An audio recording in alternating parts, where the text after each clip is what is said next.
अलीगढ़ में दो दोस्त मोहित और विशाल रहते थे, जिनकी दोस्ती बहुत गहरी थी। वो दोनों हर छोटी बड़ी बातें एक दूसरे को शेयर करते थे।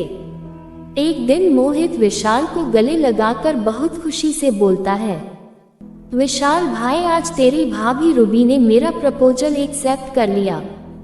आज तेरा भाई बहुत खुश है। आज तू जो मांगेगा वो मिलेगा तुझे। बता क्या चाहिए। विशाल बोला, पक्का ना साले, जो मांगूंगा वही देगा, बाद में मना तो नहीं करेगा। अरे हाँ, तेरे भाई ने बोला ना, आज तू जो बोलेगा वो मिलेगा। कल फिर रूबी के घर जाकर शादी की बात भी तो करनी है, इसीलिए जो भी चाहिए अभी बोल दे। तभी विशाल बोला, चल फिर अपने अड्डे पर, तुझे तो पता ही है बिना गला गीला किए हमारी पार्टी कहाँ पूरी होती है। तभी मोहित बोला, हाँ ये तो सही कहा तूने यार, चल चलते हैं। मोहित और विशाल फिर एक क्लब में जाते हैं, जहां वह दोनों बहुत ज्यादा ड्रिंक कर लेते हैं। इतनी ड्रिंक करते हैं कि मोहित से तो चला भी नहीं जाता। दोनों अपनी ड्रिंक को खत्म करके घर के लिए निकलते हैं। जैसे ही वो दोनों चलने के लिए उठते हैं, मोहित गिर जाता है। फिर विशाल उसे संभालता है। मोहित नशे में बोलता है, विशाल भाई, अगर आज घर के लिए ज्यादा देर हो गई तो माँ घर में घुसने नहीं देगी, पहले ही बता रहा हूँ भाई। तभी विशाल बोलता है, चल आज गाड़ी तेरा भाई चलाएगा, ठीक है। तभी मोहित बोलता है, तुझसे ठीक से तो चला नहीं जा रहा है, पहले गाड़ी तक तो पहुँच जा, तभी गाड़ी चला लियो। नशे में धुत होकर किसी तरह टेढ़ी मेढ़ी बाइक चलाकर घर के पास दोनों पहुंच जाते हैं। जैसे ही मोहित घर की सीढ़ियों पर चढ़ता है, मोहित तुरंत नीचे गिर जाता है। तभी विशाल बोलता है, मोहित भाई तू ठीक तो है, लगी तो नहीं तुझे। तभी मोहित की माँ रमा वहां आती है और बोलती है, ये क्या हुआ, तू ऐसे नीचे क्यों पड़ा है। मोहित, अरे माँ, आज तेरे बेटे ने बाइक को हवा में उड़ाया। तभी मोहित की माँ बोली, आज फिर पीकर आया है। अरे नालायक, जब संभाल नहीं सकता तो इतनी क्यों पीता है। जैसी तेरी हरकतें हैं, तुझे तो कोई अपनी बेटी भी नहीं देगा। तभी मोहित बोला, अरे माँ, तेरी बहू ने हाँ कर दी, तभी पार्टी की है हम दोनों ने। तभी मोहित बोला, विशाल यार, ये आंखें खुल ही नहीं रही हैं। मेरी जितनी तूने पी हुई है उसके बाद तो तेरी जुबान भी नहीं खुलनी चाहिए थी। रमा विशाल को बोलती है, बेटा तू ही लेकर आजा इस नालायक को अंदर, इसके खुद के बस की बात नहीं है। विशाल मोहित को अंदर ले जाकर कमरे में सुला देता है और खुद भी उसी के साथ सो जाता है। अगले दिन सुबह रमा मोहित को आवाज मारकर उठाती है, मगर मोहित को कुछ सुनाई नहीं दिया। रमा फिर आवाज लगाती है, फिर मोहित बोलता है, माँ अभी तो अंधेरा हो रहा है, सुबह तो होने दो। रमा, नालायक, अभी भी नशे में है, सूरज सर पर आ गया है, आंखें खोलकर देख और कब होगी तेरी सुबह। एक आवाज में उठकर नीचे आ जा, वरना तेरी टांगें तोड़ देनी है मैंने आज। मोहित विशाल से कहता है, विशाल यार, ये मेरे कमरे में इतना अंधेरा क्यों है, लाइट जला जरा। तभी विशाल बोला, अबे पागल हो क्या गया है तुझे, इतनी रोशनी तो हो रही है, मेरी आंखों में तो चुभ रही है और तुझे अंधेरा लग रहा है। मोहित, क्यों मजाक कर रहा है यार, सुबह सुबह अंधेरा ही तो है, और तू है कहाँ, मुझे दिखाई नहीं दे रहा, अंधेरे में लाइट जलाना। विशाल मोहित की बात सुनकर घबरा जाता है। वो उसको खिड़की के पास ले जाकर बोलता है, अब देख रही है तुझे रोशनी। फिर मोहित बोलता है, अबे यार विशाल, मजाक मत कर, लाइट जला। ये सब देखकर विशाल समझ जाता है कि गिरने की वजह से मोहित की आंखें चली गई है। तभी विशाल मोहित से कहता है, अबे भाई तू अंधा हो गया है, सुबह के 11 बज रहे हैं लेकिन तेरी आंखों में रोशनी नहीं जा रही है। तभी मोहित बोलता है, यार ये क्या हो गया, ऐसा नहीं हो सकता, अभी तो रूबी के घर बात करने जाना था, अगर उसको और उसके घर वालों को पता लगा कि मैं अंधा हो गया हूँ तो रिश्ता जोड़ने से पहले ही टूट जाएगा। दोनों इस बात से बहुत परेशान होते हैं। रमा उन दोनों को नीचे से आवाज लगा रही होती है, जिसे सुनकर विशाल मोहित को संभाल कर नीचे लेकर जाता है और नीचे आकर मोहित सबसे पहले रूबी के बारे में बताता है।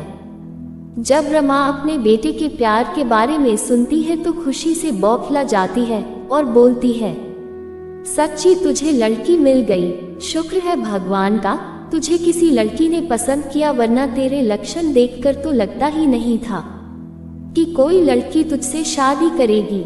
अब मेरे घर भी बहू आएगी, मैं अभी तैयार होकर आती हूँ, फिर हम रूबी के घर चलेंगे। रमा तैयार होने चली जाती है और विशाल भी मोहित को तैयार कर देता है। तीनों रूबी के घर जाते हैं, जहाँ पर रूबी की माँ उनका स्वागत करती है और सबको बैठने के लिए बोलती है। ना दिखने के कारण मोहित रूबी की गोद में जाकर बैठ जाता है। ये देखकर रूबी की माँ बोलती है, बेटा वहाँ शादी के बाद बैठना, अभी फिलहाल सोफे पर बैठो। तभी मोहित कहता है, माफ करना आंटी जी। दोनों परिवार मिलकर रिश्ते की बात करते हैं। इस बीच रूबी मोहित को देख रही थी और मोहित इधर उधर देख रहा होता है। तभी रूबी मोहित को कोहनी मारकर बोलती है, मैं तुम्हारे बगल में बैठी हूँ और तुम इधर उधर क्या देख रहे हो। ये सुनकर मोहित अपने मन में कहता है, इधर उधर तो तब देखूंगा ना जब कुछ दिखेगा। हे भगवान, इतने समय बाद मुझे मेरा प्यार मिला, वो भी पूरी तरह मिलने से पहले ही आपने मुझे अंधा कर दिया। तभी रूबी बोली, बोलोगे भी आप कुछ या नहीं। तभी मोहित बोलता है, बेबी पूरी जिंदगी अब तुम्हें ही तो देखना है। दोनों के घर वाले ने 1 हफ्ते के बाद की शादी की डेट फिक्स कर दी, लेकिन मोहित अपने अंधेपन के लिए बहुत परेशान था।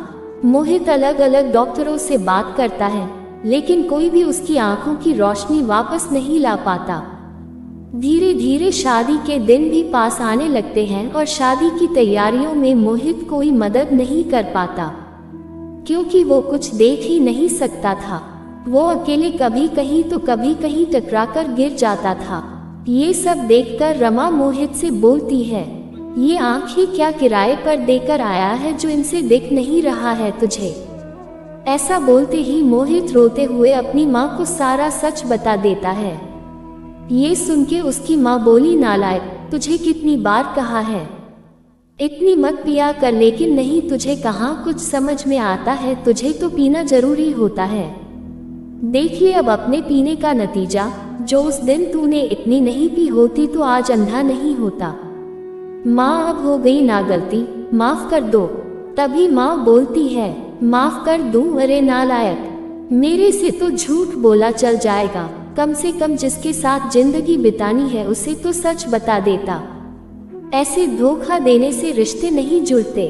विशाल तभी कहता है, हाँ भाई, आंटी सही कह रही है, रूबी को सब कुछ सच सच बता दे। रमा, मोहित और विशाल अगले दिन रूबी के घर जाते हैं। वहाँ सभी मेहंदी की तैयारी में लगे होते हैं। दूल्हे को अचानक अपने घर देखकर रूबी की माँ और रूबी उसके पास आकर बोलते हैं, अरे मोहित जी, तुम यहाँ कुछ काम था क्या, और तुम इधर उधर क्या देख रहे हो, मैं तुमसे बात कर रही हूँ, मेरी तरफ देखकर बात करो। तभी मोहित बोलता है, मैं जहाँ भी देख रहा हूँ तुम उसी तरफ आ जाओ, क्योंकि मेरी आंखों की रोशनी जा चुकी है, मैं देख नहीं सकता। रूबी, ये क्या मजाक कर रहे हो तुम? हाँ, मैं कोई मजाक नहीं कर रहा हूँ, इसलिए मैं तुमको ये सच बताने आया हूँ। मैं अपने रिश्ते की शुरुआत झूठ की बुनियाद पर नहीं करना चाहता था। मानता हूँ तुमसे प्यार करता हूँ, पर शायद ये सच बताने के बाद तुम्हें हमेशा के लिए खो दूंगा। लेकिन झूठ बोलकर तुम्हें पा भी लेता तो कभी तुमसे नजरें नहीं मिला पाता। तभी विशाल मोहित के कान में मजाक में बोलता है, अबे कमीने, नजरें तो तू सच बोलने के बाद भी नहीं मिला पाएगा। तभी मोहित बोलता है, अभी के लिए चुप हो जा साले, चल यहाँ से भाग। तभी मोहित रूबी से बोलता है, अब जो भी तुम्हारा फैसला होगा वो मुझे मंजूर है। मोहित के इतना बोलने पर विशाल और उसकी माँ वापस जाने के लिए मुड़ते हैं और मोहित वहाँ खड़ा खड़ा विशाल से बोलता है, अबे साले, अब पकड़ कर ले चल। सारे डायलॉग की ऐसी की तैसी कर दी। अबे कहाँ गया, अकेला तो नहीं चला गया, निकम्मे विशाल। तभी मोहित खुद धीरे धीरे चलने लगता है। तभी किसी चीज से उसका पैर टकरा जाता है और वह गिरने वाला होता है, लेकिन रूबी उसे संभाल लेती है। मोहित उसे विशाल समझकर बोलता है, अबे निकम्मे कहाँ चला गया था, तुम्हें अभी गिर जाता। तभी रूबी बोलती है, मेरे होते हुए तुम कभी नहीं गिरोगे मोहित जी। जिंदगी के इस मोड़ पर मैं तुम्हें अकेला नहीं छोड़ूंगी। तभी मोहित खुश होकर मन ही मन में बोलता है, वाह यार तेरी तो ये स्पीच आखिर काम कर ही गई। लव यू भाई विशाल, ये तूने ही लिख कर दी थी। तभी मोहित बोलता है, एक बार फिर सोच लो रूबी, क्या तुम्हें अंधा पति जिंदगी भर के लिए स्वीकार होगा?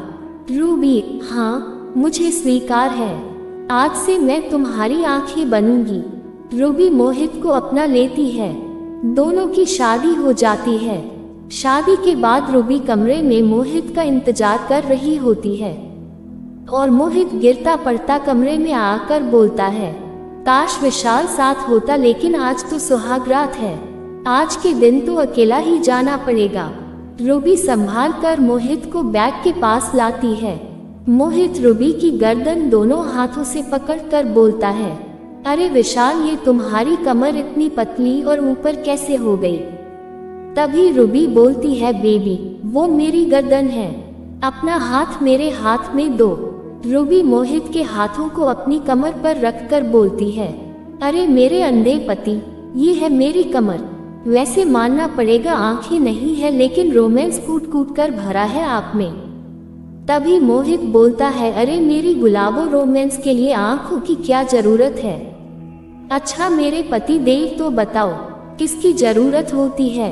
अभी बताता हूँ मेरी बेबी। मोहित रूबी को गोद में उठाता है और अंदाजे से बेड पर लिटा देता है।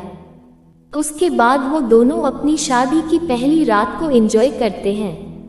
उसकी पत्नी बोलती है, अंधे जरूर हो पर रोमांस कूट कूट के भरा है। इसी के साथ रूबी मोहित को अंधे होने के बाद भी अपने पति के रूप में अपना लेती है और मोहित की आंखें बनकर उसकी जिंदगी में खुशियां भर देती है। आज की ये खास और मज़ेदार कहानी आपको कैसी लगी, कमेंट करके बताएं। इसी तरह की रोमांटिक कहानी के लिए अपने चैनल को लाइक और सब्सक्राइब करें।